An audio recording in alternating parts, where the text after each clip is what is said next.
नमस्कार, आप सभी देख रहे हो न्यूज सीजी 24। जी हाँ, कांग्रेस सरकार को छत्तीसगढ़ में आए हुए 4 वर्ष हो गए हैं। कुछ ऐसे भी मुद्दे हैं जिसको सरकार ने अपने घोषणा पत्र में शामिल किए और उसको पूरा किए, मगर कुछ ऐसे भी मुद्दे जिसको सरकार ने घोषणा पत्र में शामिल किए मगर आज 4 वर्ष हो गए हैं, अभी तक वह पूर्ण नहीं हुए हैं। जी हाँ, मैं बताना चाहता हूं कि कुछ महीनों के बाद छत्तीसगढ़ सरकार का अंतिम बजट पेश होने वाला है।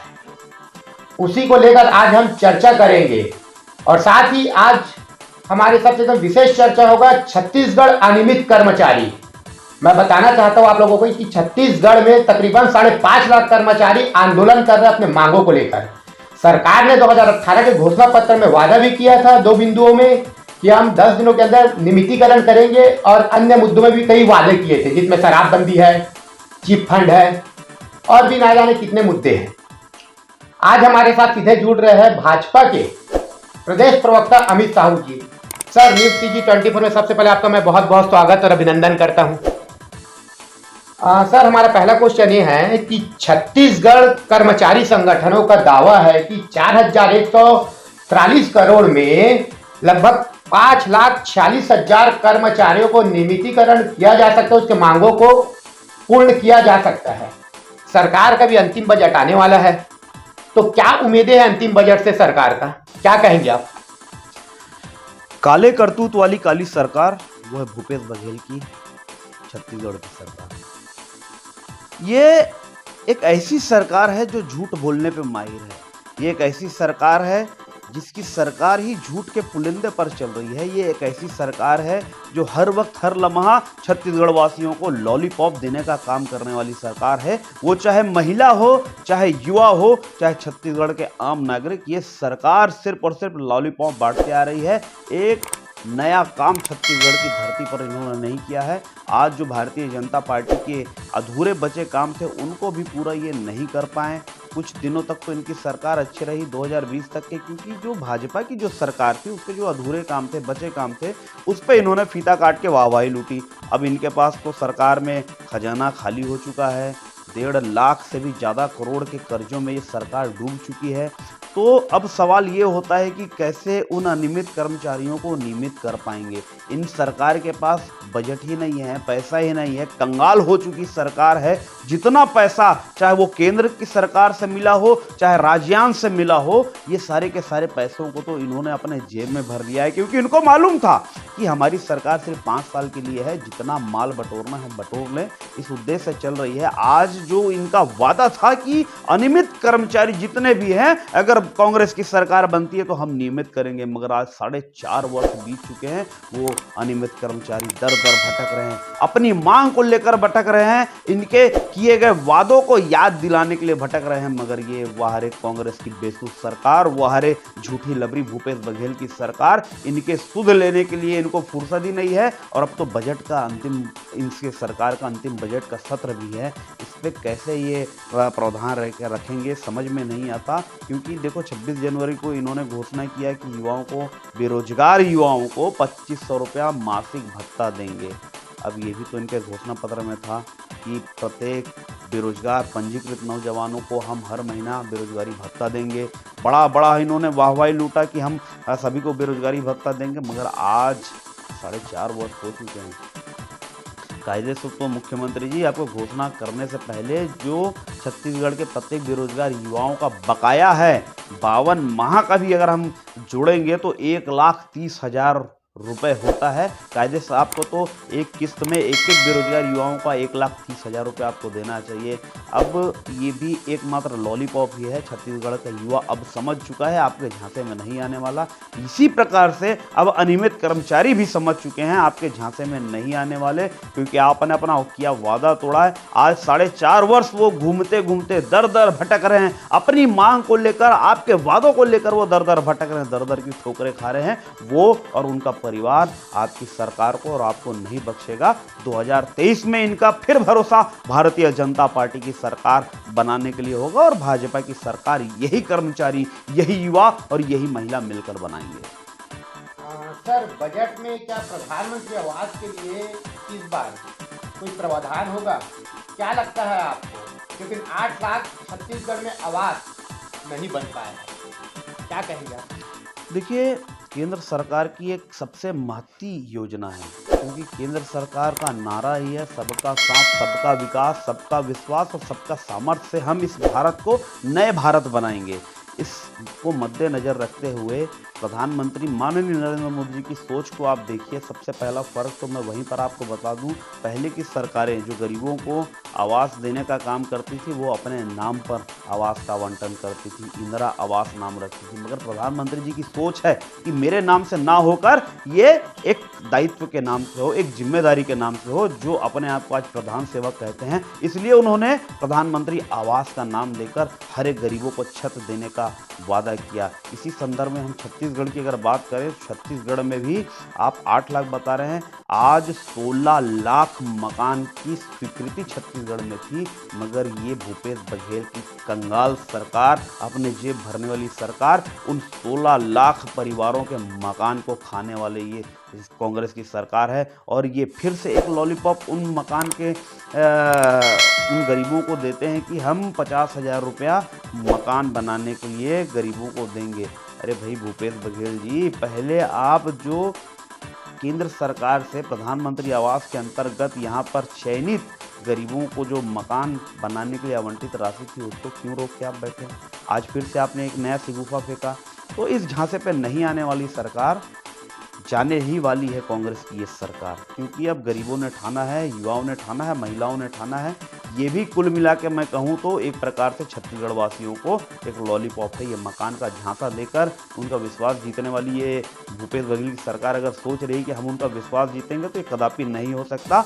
ये भी आपका झूठ है और झूठ को छत्तीसगढ़ की जनता समझती है। सर, चिट फंड पीड़ित परिवार तकरीबन छत्तीसगढ़ में 5 लाख पीड़ित परिवार है। तो क्या अंतिम बजट में वो पीड़ित परिवार जो चिट फंड में अपने पैसा डुबा दिया, जिसको सरकार ने कहीं ना कहीं अपने घोषणा पत्र में वादा किया था कि हम पैसा वापस करेंगे, मगर अभी तक अपने घोषणा पत्र में किए गए जो चिट फंड कंपनी के जो परिवार वाले हैं, उन लोग जो वादा किया था उसको अभी तक पूर्ण नहीं किया। तो इस बार के अंतिम घोषणा जो बजट सत्र में, क्या चिट फंड परिवार के लिए कुछ कर सकती है सरकार? क्या लगता है आपको? देखिए, एक भरोसा था उन तमाम पीड़ितों का जिनका पैसा चिट फंड के नाम से डूबा था। जो परिवार बर्बाद हो गया था चिट फंड के नाम से, जो एजेंट था उसके भी सिर पर, उसके भी गले पर एक फांसी लटक रही थी कि कई लोगों के पैसे को उन्होंने उस कंपनी में लगाया। मगर जब 2018 का चुनाव आया, तब इसी कांग्रेस ने, सारे के सारे कांग्रेस ने मिलकर, मुख्यमंत्री आज वर्तमान में भूपेश बघेल हैं, स्वास्थ्य मंत्री आज टी.एस. सिंहदेव हैं, आज तमाम मोहन मरकाम कांग्रेस के प्रदेश अध्यक्ष हैं, इन्होंने मिलकर एक झूठ का ढांचा खड़ा किया कि छत्तीसगढ़ में जितने भी चिटफंड पीड़ित हैं, उनका एक एक पाई हमारी कांग्रेस की सरकार बनेगी तो वो हम वापस करेंगे। मगर 1 रुपया भी आज तक उस चिटफंड कंपनियों का अधिग्रहण इस सरकार ने नहीं किया है। एक भी पीड़ितों को एक नया पैसा इस सरकार ने नहीं दिया है। ये भी आज झूठ साबित होता है इस सरकार के लिए, क्योंकि ये झूठ पे चलने वाली सरकार है। अब उन पीड़ितों की हाय भी सरकार को लगी, जिन्होंने भरोसा देकर कांग्रेस के लोगों को वोट किया था, कांग्रेस के एक एक विधायकों को वोट किया था, कांग्रेस के सभी जितने भी प्रत्याशी थे उन पर भरोसा जताया था। उन चिटफंड पीड़ित परिवारों ने, उनका भी भरोसा इस कांग्रेस सरकार ने तोड़ा है। आज तो कई परिवार बेघर हो गए, कई एजेंटों ने आत्महत्या कर ली, कई एजेंट जो है आज दर दर भटक रहे हैं, कई एजेंट आज सलाखों के पीछे हैं। उनके परिवारों की भी हाई इस सरकार को लगेगी, क्योंकि इस चिटफंड के नाम से जो वादा इन्होंने सरकार ने किया था वो भी इन्होंने पूरा नहीं किया। तो कोई प्रावधान नहीं है सरकार के पास। अगर ये बजट में प्रावधान भी लाते हैं तो वो भी इनका झूठ होगा, और इस झूठ को अब छत्तीसगढ़ की जनता समझ चुकी है। सबसे बड़े मुद्दा छत्तीसगढ़ का शराबबंदी। 90 लाख महिला मतदाता है छत्तीसगढ़ में, जिन्होंने 2018 में कांग्रेस सरकार का शराबबंदी का जो वादा किया था, उसको लेकर कहीं ना कहीं से पूरा महिला का वोट एक पक्ष में पड़ा था कांग्रेस। मगर सरकार ने अभी तक 4 वर्षों में शराबबंदी नहीं किया है। वही बात निकलता है शराबबंदी का, तो राजस्व घाटा भी सामने में आता है कि उसका पैसे का भरपाई कहाँ से करेंगे, राजस्व घाटा हो जाएगा। तो क्या अंतिम बजट में राजस्व घाटा को देखते हुए सरकार कोई निर्णायक निर्णय ले सकती है शराबबंदी को लेकर, अपने किए गए वादों को लेकर? क्या लगता है आपको? देखिए, ये एक ऐसी सरकार है छत्तीसगढ़ में, भूपेश बघेल की सरकार, और उनके पूरे के पूरे 70 विधायकों की जो सरकार है, भूपेश बघेल को मिलाकर 70 विधायक होते हैं। इनकी सोच ही सिर्फ अपना बजट हम कैसे अपने जेब में भरे, इस सोच के साथ चलने वाली ये सरकार है। अगर आज छत्तीसगढ़ की स्थिति परिस्थिति आप देखोगे, आज छत्तीसगढ़ अपराध में नंबर 1 है, आज छत्तीसगढ़ लूट डकैती में नंबर 1 है, आज छत्तीसगढ़ बलात्कार में नंबर 1 है, और आज छत्तीसगढ़ जो है नशे का गढ़ बन चुका है। ये सिर्फ और सिर्फ इसका क्रेडिट जाता है, इसका जो नतीजों का परिणाम जो जाता है वो सिर्फ और सिर्फ भूपेश बघेल की कांग्रेस की सरकार को जाता है, क्योंकि इन्होंने 2018 में अपने जन घोषणा पत्र में और तो और हम हिंदुओं का पवित्र जल मां गंगा का जल लेकर इन्होंने शपथ खाई थी। इन्होंने वादा किया था छत्तीसगढ़ के महिलाओं से, छत्तीसगढ़ के आम नागरिकों से कि अगर हमारी सरकार बनेगी तो हम छत्तीसगढ़ में पूर्ण शराबबंदी लागू करेंगे। मगर आज तक इनके शराबबंदी समिति के अध्यक्ष, रायपुर ग्रामीण के विधायक सत्यनारायण शर्मा जी का एक भी बयान और एक भी वो कार्य, जो कार्य शराबबंदी की ओर अग्रसर हो, ऐसा कोई कार्य उन्होंने नहीं किया, क्योंकि इनके सरदार ही झूठ हैं, इनके मुख्यमंत्री झूठ हैं, तो विधायक कैसा सच्चा हो सकता है। ये सिर्फ ढकोसले करने वाली सरकार है, झूठ बोलने वाली सरकार है। उन महिलाओं का वादा इन्होंने तोड़ा है, उन महिलाओं का विश्वास जो था, क्योंकि उन महिलाओं को सबसे ज्यादा अगर पीड़ा होती है वो अपने शराबी पति से होती है।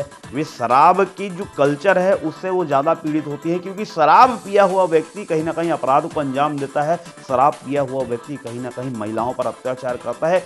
एक विश्वास था उन महिलाओं का कि चलो कांग्रेस की सरकार आएगी तो शराब बंदी होगा और हमारा घर सुख समृद्धि से भरेगा, हमारा परिवार सुरक्षित होगा, हमारा समाज सुरक्षित होगा। मगर उन समाजों का विश्वास इस सरकार ने तोड़ा है, उन महिलाओं का विश्वास इस सरकार ने तोड़ा है। आज 4.5 वर्ष हो चुके हैं, शराबबंदी की ओर अग्रसर नहीं हुई सरकार। आज तक एक बयान सत्यनारायण शर्मा का आज तक एक बयान नहीं आया है, और तो और इनके कई मंत्री, स्वयं कवासी लखमा को देख लो जिनका विभाग है आबकारी विभाग, उनका कई बार बयान आ चुका है कि हम तो शराबबंदी कर ही नहीं सकते, शराब से ही बड़ा राजस्व छत्तीसगढ़ की सरकार को आ रहा है।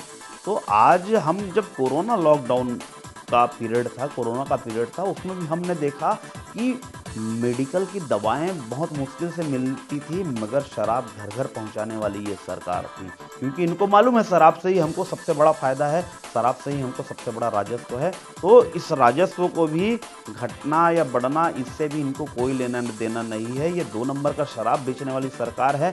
एक शराब की दुकान में 2 प्रकार के ऑडिट और नॉन ऑडिट वाले शराब ये रख के बेचते हैं, इस पे इनको भी बड़ा फायदा होता है। तो ये कहीं ना कहीं इस ओर अग्रसर होंगे कि शराब बेचने से हमें कैसा फायदा होगा और हमारे जेब में कैसे पैसा आएगा, इस उद्देश्य को चलने वाली सरकार है। ये शराबबंदी की ओर अग्रसर नहीं होगी और घाटे और फायदे से इनको कोई मतलब नहीं है। सारा शराब का पैसा इनके जेब में कैसा है, ये सोच के साथ चलने वाली है कांग्रेस की, भूपेश बघेल की और उनके पूरे 70 विधायकों की सरकार है। एक एक विधायक इस पूरे के पूरे झूठे वादों के लिए जिम्मेदार है। तो छत्तीसगढ़ की जनता भी अब तैयार है इनके एक एक विधायकों को हराने के लिए, क्योंकि इनका एक एक विधायक झूठ का पुलिंदा है, इनका एक एक मंत्री झूठ का पुलिंदा है, और उस पुलिंदे को इस सरकार जो है ढा देगी। और आने वाले समय में, आज 10 महीने बाद चुनाव है, छत्तीसगढ़ में भाजपा की सरकार फिर बनेगी। इस छत्तीसगढ़ एक रफ्तार की ओर अग्रसर होगा और इस सरकार को पूर्ण विश्वास के साथ जो भरोसा छत्तीसगढ़ की जनता ने किया था वो भरोसा टूटा है,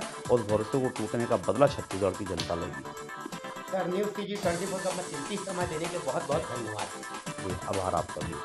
जिस प्रकार से भाजपा के प्रदेश प्रवक्ता अमित साहू जी ने बताया है कि छत्तीसगढ़ में आगामी जो बजट सत्र आने वाला, कहीं ना कहीं सरकार सिर्फ एक खाना पूर्ति करेगी। हमने बात की 4 मुद्दों पर। हम बता देते हैं कि अनियमित कर्मचारी 5.5 लाख की संख्या में छत्तीसगढ़ में है। अगर प्रत्येक परिवार में 5 सदस्य भी निकालोगे तो 25 लाख लोग की संख्या होता है। वहीं पर शराबबंदी का मुद्दा था, छत्तीसगढ़ में 90 लाख मतदाता है।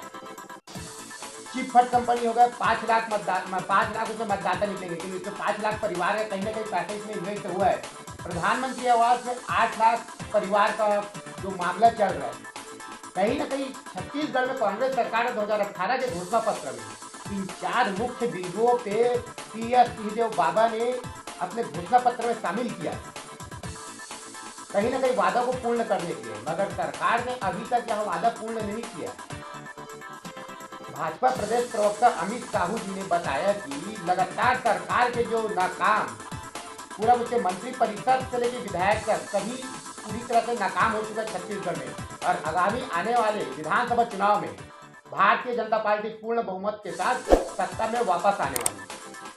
देखना यह है कि सरकार आने वाले 2023 के विधानसभा में जो बजट पेश होने वाले हैं उसको लेकर क्या अपने 4 बिंदुओं में 2018 के घोषणा पत्र में जो वादा किए थे छत्तीसगढ़ के आम जनता से, जिसमें तकरीबन 1.25 करोड़ आबादी प्रभावित होते हैं छत्तीसगढ़ के।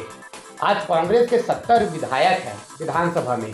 क्या ये आखिरी बजट उन कर्मचारियों का, उन महिलाओं का, उस चिट फंड कंपनी, पीएम आवास वाले व्यक्तियों का, क्या इन लोग को समर्पित होता है या सिर्फ खाना पूर्ति होता है?